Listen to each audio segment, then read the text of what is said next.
ನಮಸ್ಕಾರ. ನೀವು ನೋಡ್ತಾ ಇದ್ದೀರಾ ಟಿವಿ ವಿಕ್ರಮ ವಿಶೇಷ ಕಾರ್ಯಕ್ರಮಕ್ಕೆ ಸ್ವಾಗತ. ನಾನು ಜೆಸಿಲ್ ಡಿಸೋಜಾ. ನೀವು ಇಲ್ಲಿ ತನಕ ಟಿವಿ ವಿಕ್ರಮವನ್ನು ಸಬ್ಸ್ಕ್ರೈಬ್ ಮಾಡದೇ ಇದ್ರೆ ತಕ್ಷಣ ಸಬ್ಸ್ಕ್ರೈಬ್ ಮಾಡಿ. ಭಾರತದ ಸ್ಟಾರ್ ಕುಸ್ತಿ ಪಟುಗಳ ಲಿಸ್ಟ್ ನಲ್ಲಿ ಬರುವ ಹೆಸರಂದ್ರೆ ಬಜರಂಗ್ ಪೂನಿಯಾ. ಆಟಕ್ಕಿಂತ ಹೆಚ್ಚು ವಿವಾದಗಳಲ್ಲೇ ಫೇಮಸ್ ಆಗಿರೋದು. ಕುಸ್ತಿಗಿಂತ ಜಾಸ್ತಿ ರಾಜಕೀಯದಲ್ಲೇ ಆಸಕ್ತಿ ಇರೋರು. ಈಗ ಬಜರಂಗ್ ಪೂನಿಯಾರನ್ನ 4 ವರ್ಷಗಳ ಕಾಲ ಬ್ಯಾನ್ ಮಾಡಿದೆ. ಅಂದ್ರೆ ಇನ್ನು 4 ವರ್ಷ ಬಜರಂಗ್ ಪೂನಿಯಾ ರಾಷ್ಟ್ರೀಯ ಹಾಗೂ ಅಂತಾರಾಷ್ಟ್ರೀಯ ಪಂದ್ಯಗಳನ್ನ ಆಡುವ ಹಾಗಿಲ್ಲ. ಯಾಕಾಗಿ ಈ ನಿಷೇಧ ಅನ್ನೋದನ್ನ ನೋಡೋದಾದ್ರೆ ರಾಷ್ಟ್ರೀಯ ಉದ್ದೀಪನ ಮದ್ದು ತಡೆ ಘಟಕ ಅಂದ್ರೆ ನ್ಯಾಷನಲ್ ಆಂಟಿಡೋಪ್ ಏಜೆನ್ಸಿ ಬರೋಬ್ಬರಿ 4 ವರ್ಷ ನಿಷೇಧಿಸಿದೆ. ಕಾರಣ ಏನು ಗೊತ್ತಾ? ಡೋಪಿಂಗ್ ವಿಚಾರವಾಗಿ ನಿಯಮ ಉಲ್ಲಂಘಿಸಿದ ಆರೋಪ. ಹೀಗಾಗಿ 4 ವರ್ಷ ಮನೆಯಲ್ಲೇ ಕೂತು ಕುಸ್ತಿ ಆಡ್ಬೇಕಾಗಿದೆ. ಡೋಪಿಂಗ್ ಟೆಸ್ಟ್ ಮಾಡೋಕೆ ಬಜರಂಗ್ ಪೂನಿಯಾ ಬಳಿ ಮೂತ್ರದ ಸ್ಯಾಂಪಲ್ ಅನ್ನ ಕೇಳಲಾಗಿತ್ತು. ಆದ್ರೆ ಪೂನಿಯಾ ಮಾತ್ರ ಜಪ್ಪಯ್ಯ ಅಂದ್ರು ನಾನು ಕೊಡೋದಿಲ್ಲ ಅಂತ ಮೊಂಡು ಹಠವನ್ನ ಹಿಡಿದಿದ್ದ. ಇದು ಆ ಏಜೆನ್ಸಿ ಕಣ್ಣಿಗೆ ಅಪರಾಧವೇ. ಹರಿಯಾಣದ ಸೋನೆಪತ್ನಲ್ಲಿ ಇದೇ ವರ್ಷ ಮಾರ್ಚ್ 10ರಂದು ಕುಸ್ತಿ ಆಯ್ಕೆಯ ಟ್ರಯಲ್ಸ್ ನಡೀತು. ಈ ಸಮಯದಲ್ಲಿ ಡೋಪ್ ಟೆಸ್ಟಿಗಾಗಿ ಮೂತ್ರದ ಮಾದರಿ ನೀಡಲು ನಕಾರ ಮಾಡಿದ್ದಕ್ಕೆ ಬಜರಂಗ್ ಪೂನಿಯಾ ಅವರನ್ನ ಏಪ್ರಿಲ್ 23ರಂದು ನಾಡಾ ತಾತ್ಕಾಲಿಕವಾಗಿ ಅಮಾನತು ಮಾಡಿತ್ತು.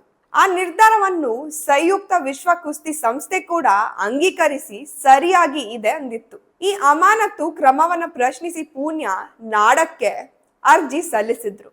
ಈ ಬಗ್ಗೆ ಕಳೆದ ಸೆಪ್ಟೆಂಬರ್ 20 ಹಾಗೂ ಅಕ್ಟೋಬರ್ 4ರಂದು ಅಂತಿಮ ವಿಚಾರಣೆ ನಡೆಸಿ ನಾಡಾ ಪೂನಿಯಾ ಅವರನ್ನ 4 ವರ್ಷಗಳ ಕಾಲ ಕುಸ್ತಿಯಿಂದ ಅಮಾನತು ಮಾಡ್ತು. ನಾಡಾ ಹೇಳೋದೇನಂದ್ರೆ ಏಜೆನ್ಸಿ ನಿರ್ಧಾರ ಹಾಗೂ ಕಂಡೀಷನ್ಸ್ ಗಳಿಗೆ ಕುಸ್ತಿಪಟುಗಳ ಸಹಕಾರ ಮುಖ್ಯ.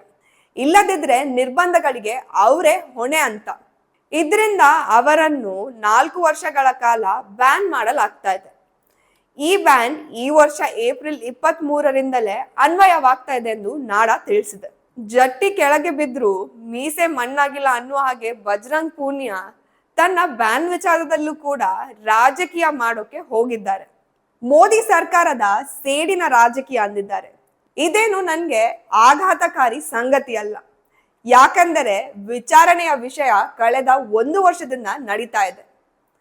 ವೈಯಕ್ತಿಕ ದ್ವೇಷ ಮತ್ತು ರಾಜಕೀಯ ಕಾರಣಗಳಿಗಾಗಿ ಹೀಗೆಲ್ಲ ಮಾಡಲಾಗ್ತಾ ಇದೆ. ಎಲ್ಲವೂ ಕೇಂದ್ರ ಸರ್ಕಾರದ ಮೂಗಿನ ತುದಿಯಲ್ಲೇ ನಡೆಯುತ್ತಾ ಇರೋದು. ಮಹಿಳಾ ಕುಸ್ತಿಪಟುಗಳಿಗೆ ಬೆಂಬಲ ನೀಡಿದ್ದಕ್ಕಾಗಿ ಈ ರೀತಿ ಸೇಡು ತೀರಿಸಲಾಗ್ತಾ ಇದೆ ಅಂತ ಬಜರಂಗ್ ಪೂನಿಯಾ ಹೇಳಿದ್ದಾರೆ. ಮಹಿಳಾ ಕುಸ್ತಿಪಟುಗಳ ವಿಚಾರಕ್ಕೆ ನಡೆದ ಹೈಡ್ರಾಮಾ ದೇಶವೇ ನೋಡಿದೆ. ಅದೊಂದು ಫೇಕ್ ಹೋರಾಟ ಅನ್ನೋದು ಹೋರಾಟದ ರಾಯಭಾರಿ ಸಾಕ್ಷಿ ಮಲಿಕ್ ಒಪ್ಪಿಕೊಂಡಿದ್ದಾರೆ. ಕುಸ್ತಿ ಫೆಡರೇಷನ್ ಅಧ್ಯಕ್ಷ ಬ್ರಿಜ್ ಭೂಷಣ್ ವಿರುದ್ಧ ನಕಲಿ ಲೈಂಗಿಕ ಆರೋಪ ಮಾಡಲಾಯಿತು. ಆ ಹೋರಾಟದಲ್ಲಿ ಬಜರಂಗ್ ಪೂನಿಯಾ ಕೂಡ ಹೈಪರ್ ಆಕ್ಟಿವ್ ಇದ್ರು. ವಿನೇಶ್ ಫೋಗಟ್ ಕೂಡ ಮುಂದಾಳತ್ವವನ್ನ ವಹಿಸ್ಕೊಂಡ್ರು. ಆದ್ರೆ ವಿನೇಶ್ ಫೋಗಟ್ ಕಾಂಗ್ರೆಸ್ನ ಟಿಕೆಟ್ ಪಡೆದು MLA ಆಗಿಬಿಟ್ರು.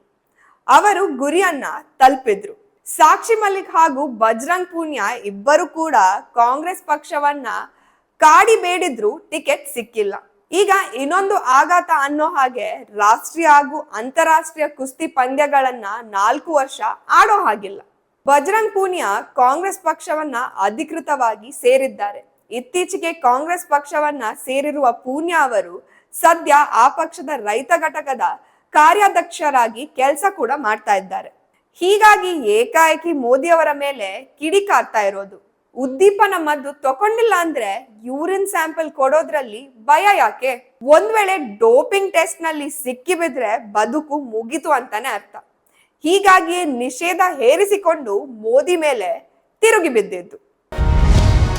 ಟಿವಿ ವಿಕ್ರಮ, ದೇಶ ನಿಮ್ಮ ಕೈಯಲ್ಲಿ. ಈ ಕಾರ್ಯಕ್ರಮ ನಿಮಗೆ ಇಷ್ಟ ಆಗಿದ್ದಲ್ಲಿ ಲೈಕ್, ಶೇರ್ ಹಾಗೂ ಕಮೆಂಟ್ ಮಾಡಿ.